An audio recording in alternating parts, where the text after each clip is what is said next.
Syria, 11 years on. More than 14 million civilians need humanitarian assistance, and more than 12 million are displaced, including over 6 million outside the country.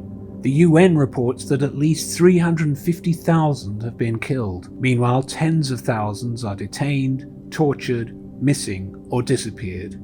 These are the figures on the 11th anniversary of the outbreak of war in Syria, which followed the violent suppression of peaceful popular demonstrations.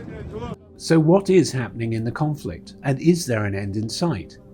Currently, the Syrian government controls most of the lower 2/3 of the country, while the Kurdish-led Syrian Democratic Forces control the northeast, and armed groups opposing Damascus control the northwest.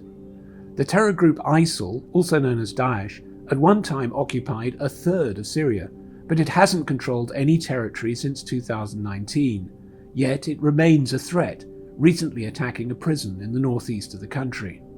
But overall, for the last 2 years, there's been a military stalemate, and the front lines of the conflict have not shifted.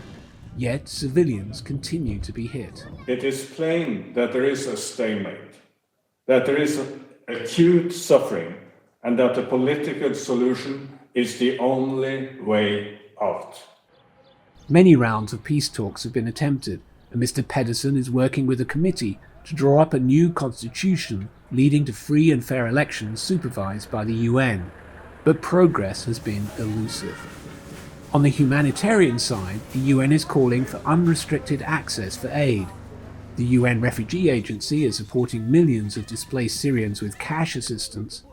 UNICEF is helping children with water, sanitation, health and education projects. And the World Food Programme is providing monthly food assistance to nearly 5 million people. But humanitarian aid cannot solve Syria's problems. All agree that a Syrian-led political dialogue is key to resolving the conflict, but getting there remains a daunting challenge.